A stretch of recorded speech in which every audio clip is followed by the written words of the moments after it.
A graça e a paz, amados. Estamos aqui para trazer a lição de número 11 de adulto. O tema é o presbítero, bispo ou ancião. É o tema da nossa lição de hoje, de número 11.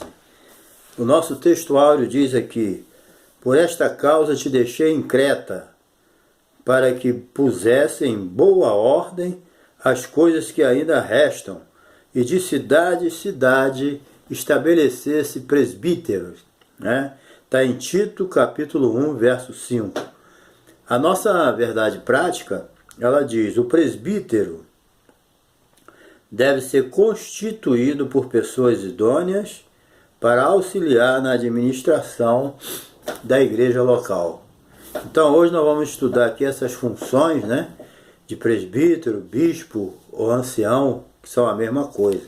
E a nossa leitura bíblica em classe, ela está em Tito, capítulo 1, versos 5 a 7.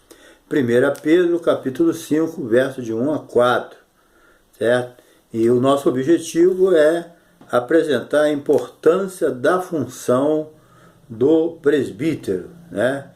Vamos ver aí, definir o termo presbítero, vamos destacar a importância do presbitério e também pontuar os deveres aqui do presbítero. Então vai ser uma lição interessante, um resumo que vai valer a pena você ficar até o final conosco. E aproveitando aí, já que você está aí, aproveita aí, faça a sua inscrição. Se você não se inscreveu, se inscreva no nosso canal, dê o seu like, não deixe aí de tocar no sininho para receber novos avisos, de vídeos novos que nós colocamos, e também deixando seu comentário, tá bom? E compartilhe aí com seus amigos. Nós temos aí uns 300 e poucos vídeos, você pode escolher o vídeo que você quiser ver, Nós não temos só da Escola Bíblica Dominical de adulto e jovem, não. Nós temos muitos assuntos, temas bons e importantes para você, entendeu? E você com certeza vai gostar. Só já está no meu canal, é só dar um toquinho na minha foto ou no nome. E vai passando, toca em vídeo, que você vê todos os vídeos que tem aí. E com certeza vai ser bênção, tá bom? E Deus te abençoe e fique conosco aí até o final. Estamos chegando aí, já na lição de número 11. Bem, vamos lá. O presbítero, bispo ou ancião. Podemos considerar isso como sinônimo, Porque na verdade todos praticamente tinham a mesma função na igreja primitiva. Vamos ver aqui o significado da função, tá? Nós vamos ler aqui esse significado aqui importantíssimo, ok? Vamos ver aqui. O significado da função dos presbíteros. De acordo com a Bíblia, de estudo, palavra-chave, o termo presbítero do grego presbíteros é uma forma comparativa da palavra grega presbis, pessoa mais velha. É o significado original, Uma pessoa mais antiga, mais madura, Como o substantivo é no emprego dos judeus e cristãos, o presbítero é um título de dignidade dos indivíduos experientes e de idade madura que formavam o governo da igreja local. É um sinônimo de bispo, grego episcopos, supervisor, de professor, grego didaskalos, e de pastor poimen. Então, essa aqui é uma definição simples, rápida, mas que esclarece aqui que presbítero, ancião e bispo, é tudo sinônimo, mas tem a mesma finalidade. Vamos ver aqui a parte 2 aqui. A liderança local. Bem, o apóstolo Paulo aqui, ele sempre foi muito cuidadoso, E ao organizar e administrar as igrejas locais, Por onde ele plantava as igrejas, ele fundava as igrejas, ele sempre, ia separando ali, na medida do possível, igrejas novas começando, ele sempre procurava ali preparar um grupo de obreiros. E eu acredito até que esse grupo de obreiros vinha de muitos judeus, que já tinham experiência de trabalhar na sinagoga, já não eram neófitos, embora ainda eles se sentissem assim um pouco aprisionados com a lei, né? Circuncisão, essas coisas, mas na verdade já eram pessoas mais experientes. Os gentios, né? Em regra, eram aquelas pessoas mais novas, né? No Evangelho, não conhecia nada, mas os judeus que aceitavam a Jesus, eles tinham mais condições de serem obreiros, porque eles já estavam acostumados a lidar com a palavra de Deus. Não era como os gregos, né? Então isso ajudava muito. Então essas pessoas, né, aprendendo a palavra, eles já eram considerados como pessoas idôneas para exercer a função de presbítero, ancião, bispo, né? E principalmente o nome muito usado era ancião. Ele reuniu os anciãos, certo? Então ele orientava as pessoas. Então, para esse trabalho, inclusive aqui, ele orienta Tito, né, a estabelecer presbítero em diversos lugares da cidade. Ele de cidade em cidade ele estabelecer presbítero, né? Aqui nós vemos o aspecto pastoral exercido pelos presbíteros nas comunidades cristãs antigas. Aqui em Tito, né, capítulo 4, nós vamos ler capítulo 1, versículo 4, ele diz aqui, ó, capítulo 1, versículo 4 e 5, ele diz aqui: por essa causa, o motivo, né, te deixei em Creta, para que pusesse em boa ordem as coisas que ainda restam, certo? Então, Tito foi colocado ali para colocar em ordem algumas coisas que ainda precisavam. Não é que a coisa estava em desordem, mas tinha muita coisa ainda que precisava ser colocada em ordem. E Paulo deixou Tito ali para isso. Mas ele acrescenta mais aqui o seguinte: e de cidade em cidade estabelecesse presbíteros, como já te mandei. Entendeu? Então, ele tinha que colocar em ordem aquilo que ainda faltava, mas também ele tinha que estabelecer presbítero, né? De cidade em cidade. Onde tivesse uma igreja, ali tinha que ser estabelecido o quê? Um presbítero, certo? Para dar continuidade à obra, porque o apóstolo Paulo entendia essa necessidade, né? Ele não fazia tudo sozinho. Ele liderava, mas ele precisava de apoio e de pessoas para fazer o trabalho, porque ele não era onipresente, né? Então toda a igreja precisa de pessoas assim, idôneas, capacitadas, para ajudar o pastor a fazer a obra, né? Isso aí funcionava, isso aqui é considerado como um trabalho pastoral. Eles eram presbíteros, mas estavam sendo colocados à frente da igreja como pastor, né? Essa era a situação da época. A Bíblia no Novo Testamento fala muito pouco do nome pastor, mas fala muito de presbíteros, de anciãos, né?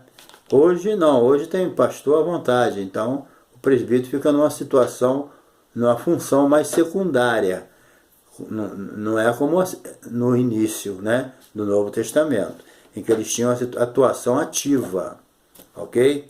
Mas muitos presbíteros são ordenados ao pastorado também. Número 3 aqui, as qualificações. No Novo Testamento, as referências aos presbíteros encontram-se no plural: bispos, presbíteros e anciãos, certo? Então, como a liderança local era formada por um grupo de irmãos experientes, né, na fé, para cuidarem da igreja, então a função dos presbíteros era pastoral, entendeu?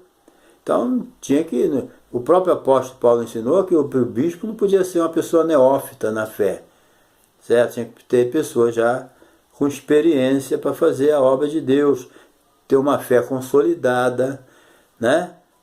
Para poder ajudar o outro a chegar onde ele estava, porque nós que ministramos a palavra, que ensinamos, que estamos à frente, né? Quem está à frente, os obreiros, eles só vão trazer as pessoas até onde eles estão. Eles não vão levar além dele, não tem como, né? Então, se ele estiver ruim lá embaixo, um pouco conhecimento, né? Pouco desejo, pouca vontade, pouca liberdade, ele não vai poder fazer uma coisa de acordo com o que determina a palavra de Deus, entendeu? Tem que segurar com vontade, né? É isso que a Bíblia ensina. Portanto, um presbítero é um pastor apacentando ovelha. No Novo Testamento era assim, entendeu?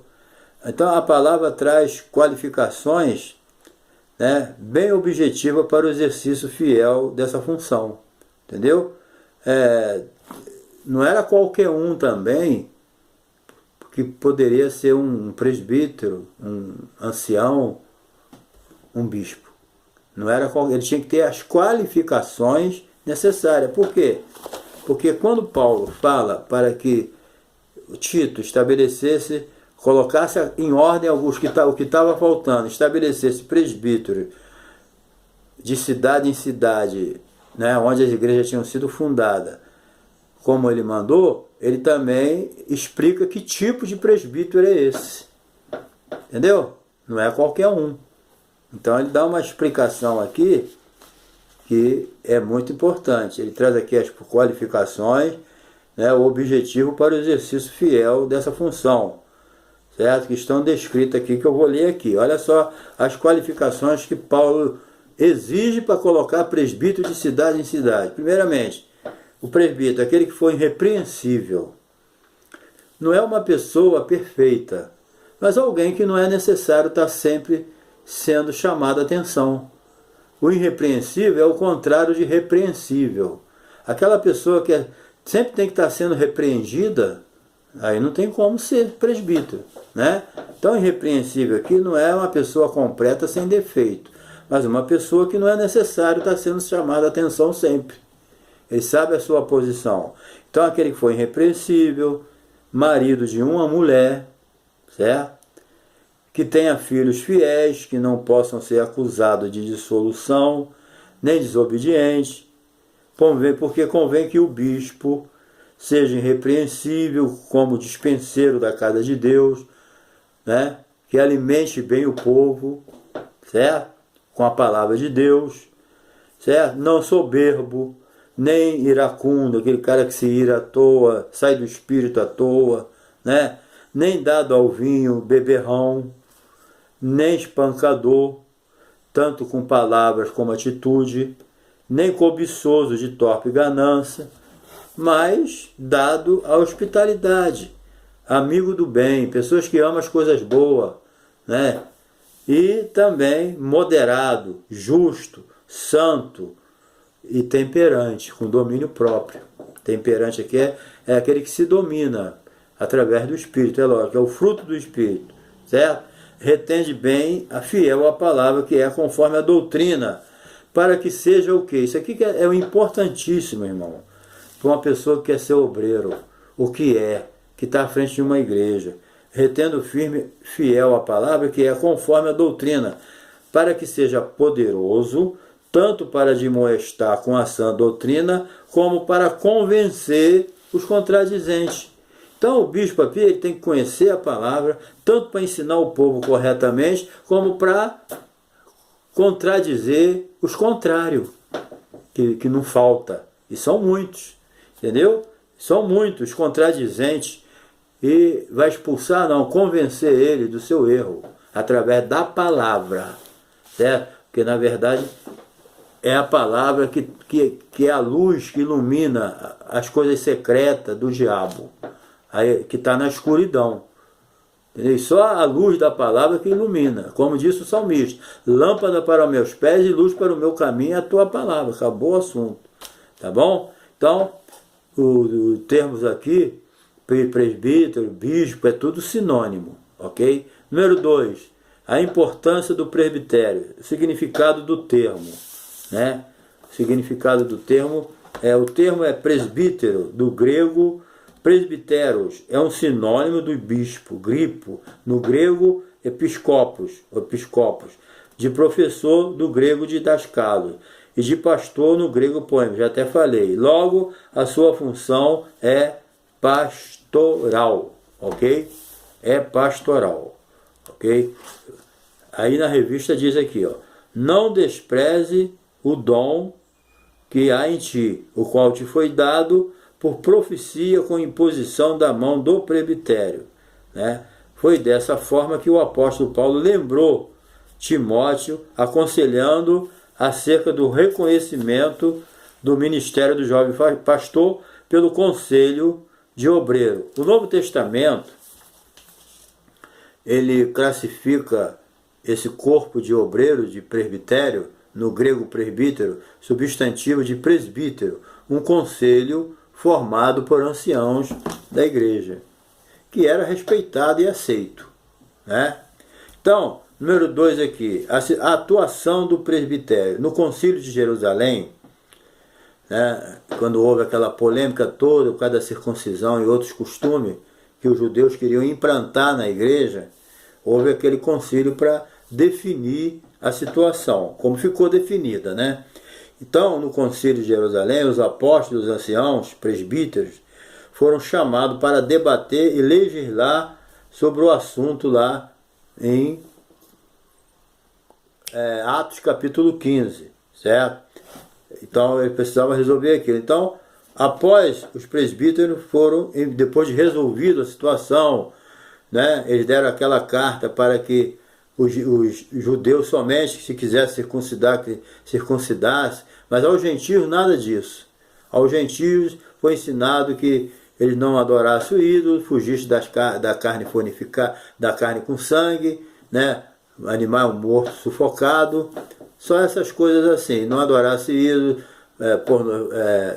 fugisse, né, das obras da carne. Foi ensinado isso de uma forma tranquila e os presbíteros foram designados para levar essa solução às igrejas gentias da época, certo?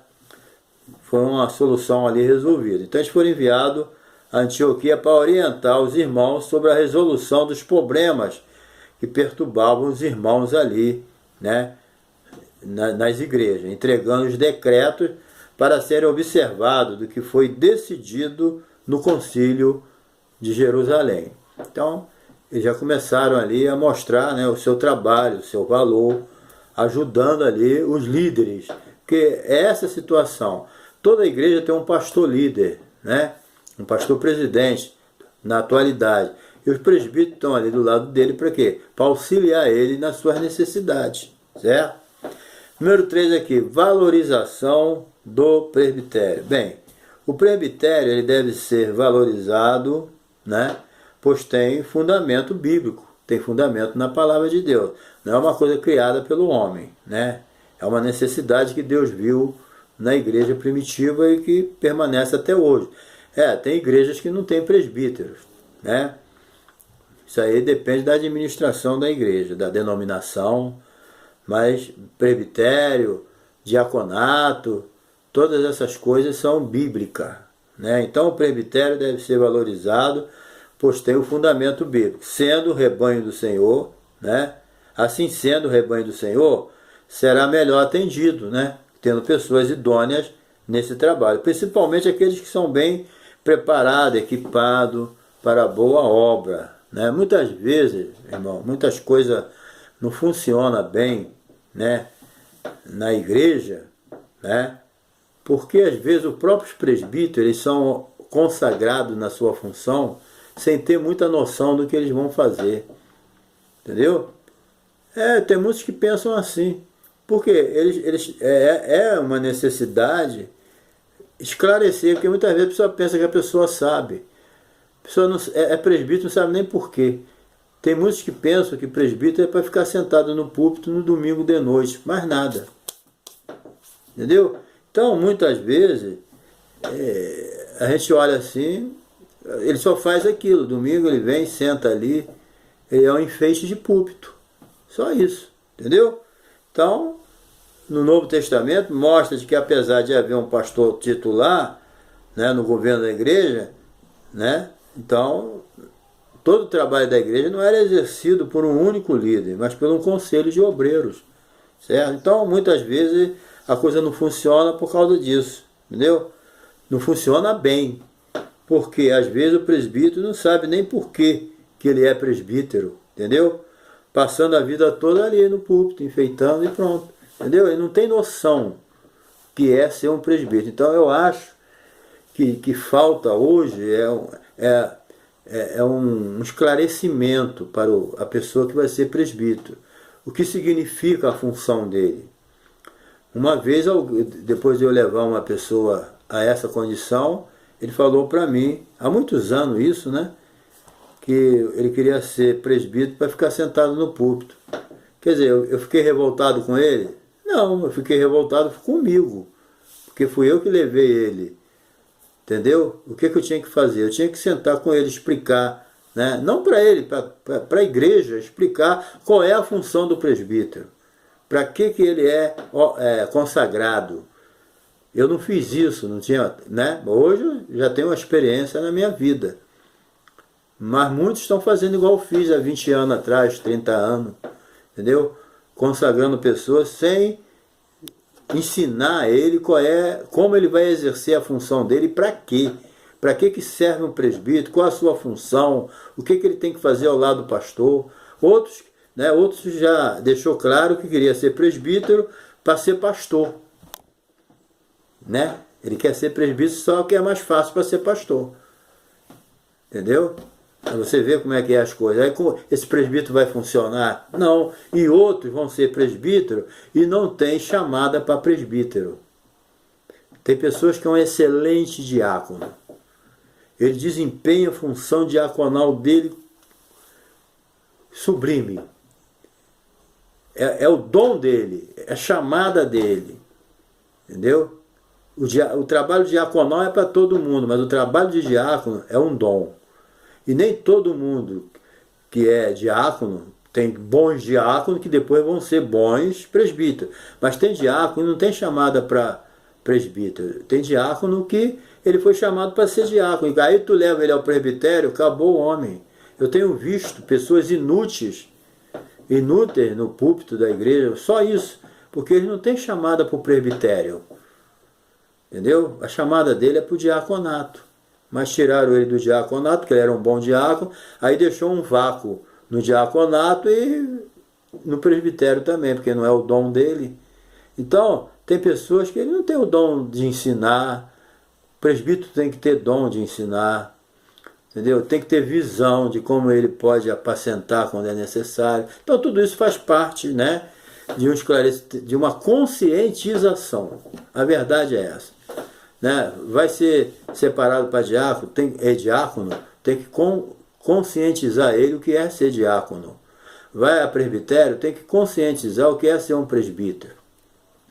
E muitas vezes ninguém fala nada. Entendeu? Só diz que ele tem que ser irrepreensível, isso assim, assim. Mas como eu vou exercer a minha função? Tem que ser ensinado. Certo? Então, é isso aí que acontecia muito no Novo Testamento. Acontece hoje nas igrejas. Certo? Sem generalizar. Acontece, mas não estou generalizando. Tem igrejas que as pessoas estão, né, bem esclarecidas. Né? Como na minha igreja eu acredito que todos são bem esclarecidos. Agora, tudo também depende da boa vontade de cada um. Né? Muitas vezes a pessoa é bem esclarecida, ele sabe qual é a função dele, mas ele nunca é disponível, entendeu? Ele não tem boa vontade. Tudo isso pesa. Entendeu? Tem que estar disponível, tem que ter boa vontade, entendeu? Tem que ter prazer naquilo que faz, tem que estar desejoso de fazer uma visita, de orar pelos enfermos, entendeu? Tudo isso faz parte do ministério de um presbítero, certo? Tudo debaixo do cajado do pastor da igreja. Então, os deveres do presbítero: apacentar a igreja. Ele tem o dever, né, de alimentar o rebanho de Deus com exposição da palavra. É a palavra, conforme diz aqui em Pedro, capítulo 5, né? O apóstolo Pedro aqui escreve, nós já lemos isso aqui, e é bom sempre ler, né? Conforme diz aqui, ó, apacentai o rebanho de Deus. Isso aqui que é importante, o rebanho é de Deus. Ninguém é dono de rebanho nenhum, nós somos mordomo, né? Apacentai o rebanho de Deus que está entre vós, tendo cuidado dele, não por força, mas voluntariamente, nem por torpe ganância, mas de ânimo pronto, animado, disposto. Né? Um desanimado na frente de um rebanho mata tudo. Nem como tendo domínio sobre a herança de Deus, mas servindo de exemplo ao rebanho. A coisa mais importante que nós temos que lutar é para ser exemplo. Quando tu é exemplo, é bênção. Né? Então, o presbítero forma um conselho na igreja local, cujo objetivo maior é atuar na formação espiritual, social, moral e familiar do povo de Deus. Entendeu? O presbítero não está ali para dividir, não, ele está ali para somar, certo? E ser transparente para com o pastor. Muitas vezes é melhor nós, o que eu não concordo, e conversar com o pastor, do que ficar murmurando, roendo as cordas por fora, né? Então tudo tem que ser assim, olho no olho, aí não tem problema, né? Número 2 aqui, liderar a igreja local. A liderança da igreja local, ela tem duas esferas principais de atuações, o governo e o ensino, né? Quando se trata de uma igreja local, ali tem que ter administração, governar a igreja, mas ensinar ela também. Então o presbítero, quando designado, né, para essa tarefa, ele tem o dever de exercê-la. Então na igreja de Deus, né, essa tarefa é feita pelos auxiliares, presbíteros, né, ajudando o pastor nessa tarefa. Mas para isso, ele é preciso saber, né, essa situação. Por exemplo, aqui, vamos aqui para Timóteo, capítulo 3, versículo 5, que diz aqui o seguinte, ó, porque se alguém não sabe governar a sua própria casa, será cuidado da igreja de Deus? Aqui é o versículo aqui, certo? Então, o 3, 24, 2 e 4. Esta é uma leitura fiel. Convém que o bispo seja irrepreensível. Isso aí nós já até falamos aqui. Entendeu? Então, é preciso que ele saiba também as suas qualificações. Entendeu? Veja a sua vida social, a sua vida familiar, a sua vida espiritual, aonde eu tenho que acertar alguma coisa, né? Se eu estiver tudo bem, amém. Mas se eu sou uma pessoa candidato a ser um presbítero, eu tenho que me avaliar primeiro, antes de aceitar. Familiarmente eu estou à altura do que a Bíblia exige, né? Moralmente eu estou na condição que a Bíblia pede.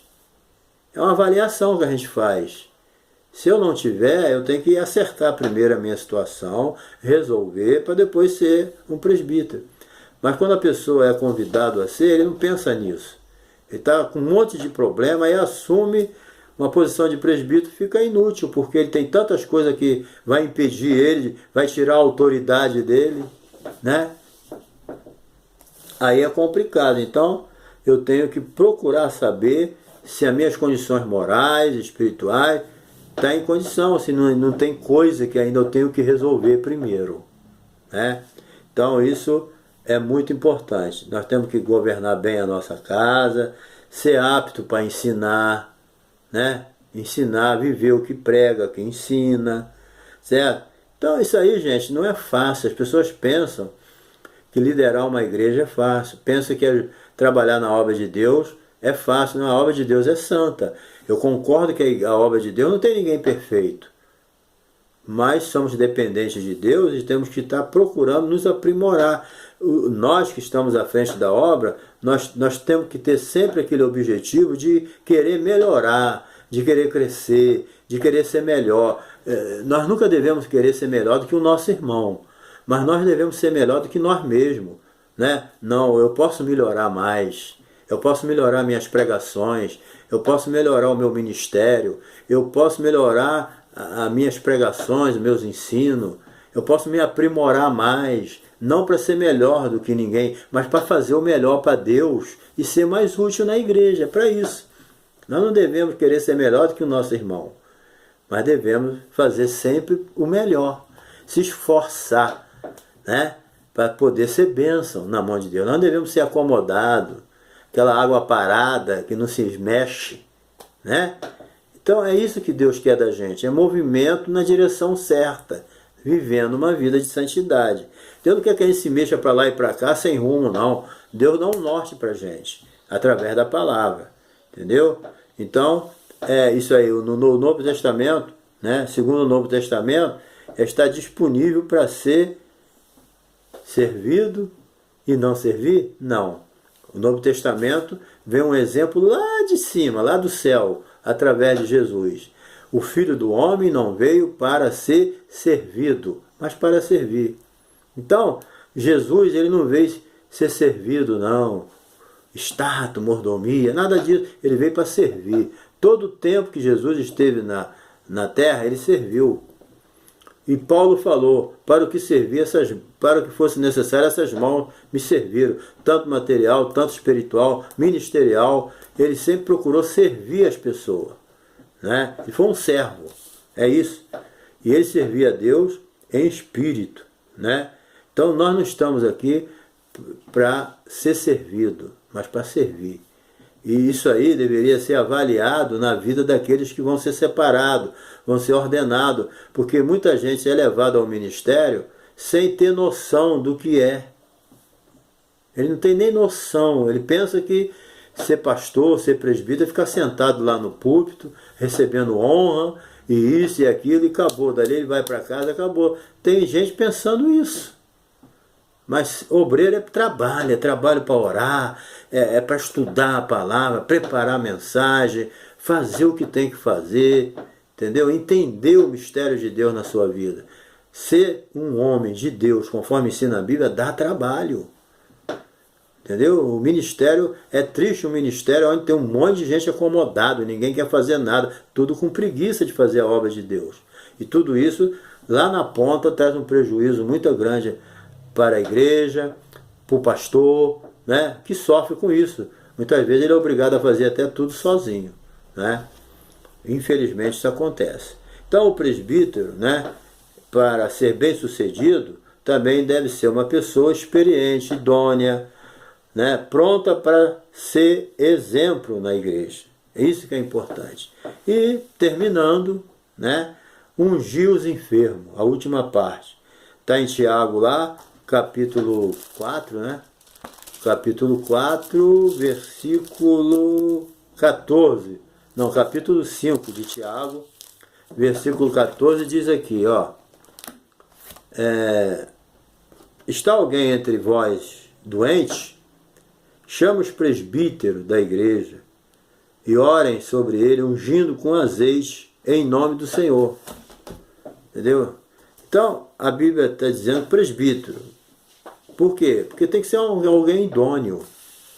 Porque se qualquer um ungir, a coisa fica banalizada. Entendeu? A unção não pode ser uma banalização.